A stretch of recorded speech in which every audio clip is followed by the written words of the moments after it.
Well, I read about ASMR, and I'm obsessed with this girl, Life with Mac 2000, and she was eating ramen. But what was most creepy was it was the sound of her slurping the ramen, and I kept watching it over and over. So I want to introduce my Munchies kitchen to ASMR. I'm now gonna eat carrots, ASMR style. You want to use your knife. Make sure that it's very sharp in order for you to get the proper size on your vegetables. God, that shit is so creepy.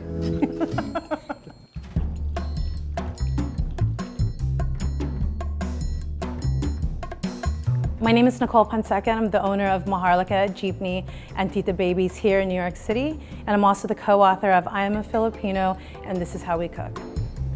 My name is Miguel Trinidad, and I am the executive chef and co-owner of Jeepney and Maharlika, and co-author of I Am a Filipino. Today we are making a vegetable lumpia. The lumpia that we're making today is called lumping frito, and it's a vegetable one. The way that Miguel and I have it in the book, we're actually making the crepe from scratch, and that is not what's typical. So what we're gonna start with is we're gonna make the batter for the crepe. And this is a very simple recipe. 2.5 cups of flour, some rice flour, 2 tablespoons, about a teaspoon of salt, and 1.25 cup of water with a little extra just to make sure. You want to pour in the water a little bit at a time and just mix it up. What you're looking for is a loose batter. It's going to be sticky, it's going to stick to your fingers, it's going to be very... Elastic. That's the word, thank you so much. That's why we work great together. She finishes my sentence. Once you mix it, that's when the fun starts. This is a dough that needs to be mixed by hand. You want to develop the gluten, so you want to pick up the dough, pull it, slap it back down, and repeat this process. You can do this for up to 30 minutes, to get a really smooth dough. Make sure that all the flour has been incorporated and broken down. You want this kind of consistency, but it should stick together and not break as it falls apart. I like the fresh crepe for the lumpia. I think it really makes a difference. You can taste, and it feels lighter, so it's about more of the vegetables in this one too.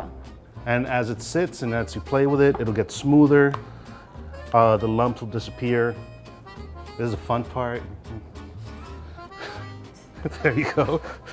Once this is mixed, we're gonna chill it overnight in the refrigerator, and it's gonna be nice and smooth. You wanna cover it with plastic. You wanna make sure that the plastic touches the actual dough so you don't get crust on it. It doesn't dry out. So now we're gonna start working on the filling.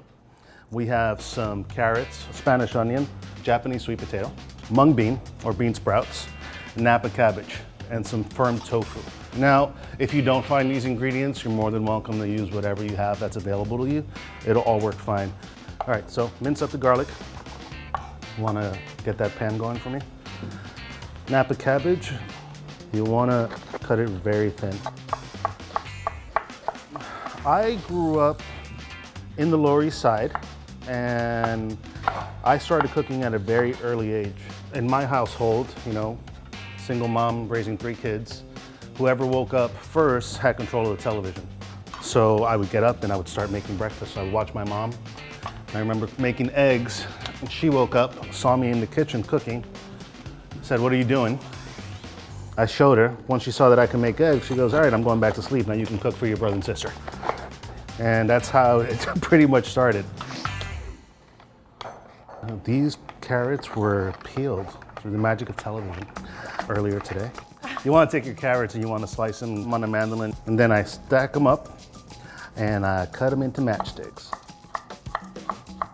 Tricks of the trade. And then we'll do the same thing with the sweet potatoes so that everything cooks pretty uniformly, and then the texture when you eat it is awesome. Here in Brooklyn, we did not have any mountain yam, so we're using sweet potato. But a mountain yam is basically a boniato potato or a Japanese sweet potato. So it looks just like this, just white. Can you get that pan hot for me, please? You want to hit it with some salt. And they've been cut pretty thin, so this is going to cook for about 3 to 4 minutes just to heat through. There was exactly 3 tablespoons of the vegetable oil. Drop some oil on it so you can start cooking the garlic. Half a Spanish onion, dice. Cabbage. I'm cooking the vegetables separately so they can keep their integrity. Okay. We started off with the carrots and sweet potato because they have about the same density. Then I sauteed the onions and the garlic. Right now I'm gonna cook the cabbage and just kind of like flash saute it. And then we're gonna hit it with a little bit of bean sprouts. This is firm tofu that we're gonna dice up. We like to press it so it can be as firm as possible. This is really just about simple, fresh vegetables, salt and pepper, which just, you know, the pepper is going to give a little bit of nice heat to it, nothing overpowering, but the salt is just going to bring out the natural flavors of the vegetables. It's basically like a salad roll.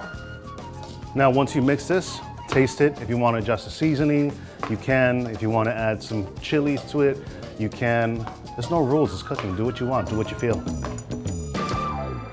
The filling is done. We're going to work on the crepes. It's very important that your pan is the right temperature. You want it at about 200 to 210 degrees. If it's too hot, the dough's not gonna stick. If it's too cold, then it's just not gonna spread evenly. We've removed the dough from the refrigerator overnight, and now that we've let it rest and it's come to room temperature, the pan is at the right temperature so we can smear it. We wanna press it down in a circular motion and just pull it off. Okay, and any excess, snap back. But you can also spread it out with your finger. Cooks for about 1 minute, 1 to a minute and a half. As it cooks, it's just gonna peel off the sides by itself. You peel it off, stack them, go on to the next one. It's very important to use a nonstick pan for this process, so it makes everything easier. And use the dough to pull off the extra lumps. This is not something that you could do ahead of time a day. Like you want to cook this within, you know, a few hours. No, I didn't know this at all until I went to the Philippines. In my dad's hometown, we only bought them store-bought. My parents were like, they don't have time for this. Like, we have to go to work. When I saw this, I was like, oh, we have to put it in the cookbook just to show how you make things from scratch. And I'm just a pro. She's Filipino. If you guys did not know, I am Dominican. Okay, we don't do this. I'm putting in the bottom part of the wrapper almost like at 6 o'clock. I'm folding over the sides like a burrito, really. The water's a glue. You can also use an egg wash. There's gonna be inconsistencies, tears, so I'm gonna work with it. I like the flaws. So we just finished rolling a few lumpia with the homemade wrappers. And now I'm gonna do it with the store-bought, the kind that I recognize from eating as a kid and that are really easy to find in different stores, or I think you can even find it online. These we seal with a little egg wash. These are more pliant still, and I can add the water to it and it will adhere. But if you look at this, there's like so sterile that you need a little bit more glue, more tackiness. We want to take our lumpias and we want to drop it in carefully into oil that has been at about 350 degrees. And for this, I'm just using the regular canola oil. It's good to have a thermometer. If you don't have a thermometer at home, drop in a piece of bread into your hot oil to test how hot it is would work. You're going to fry these for about 5 minutes or until they're nice and golden brown like me. I'd say the hallmark of Filipino flavor is really acid. Cannot think of another culture that has as many vinegars as we do. We have a rice vinegar, we have coconut vinegar, banana vinegar, pineapple vinegar. There's so many kinds. For me, it's what we would consider like a wine, like what terrain it's from, the color, viscosity, flavor. I can nerd out on vinegars. Oh my God, I love that they're so imperfect, that each one is so different. They're kind of golden, but I want a little color more, a little more color. I just want the wrapper to be nice and crispy. I want that nice crunch when I bite into it.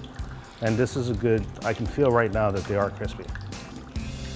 Dipping sauce we're gonna put with this is called sausawan. There is no table without sausawan, and it could be your own personal condiment. So it's gonna have an acid base. We're gonna use a coconut vinegar, and then I'm gonna put fish sauce, garlic, coconut, sugar, bay leaf. I microplaned ginger, and I also cut it. You can use any kind of dried fruit. I'm using raisins. Miguel's the professional cook here. I do everything by like sight and taste. So.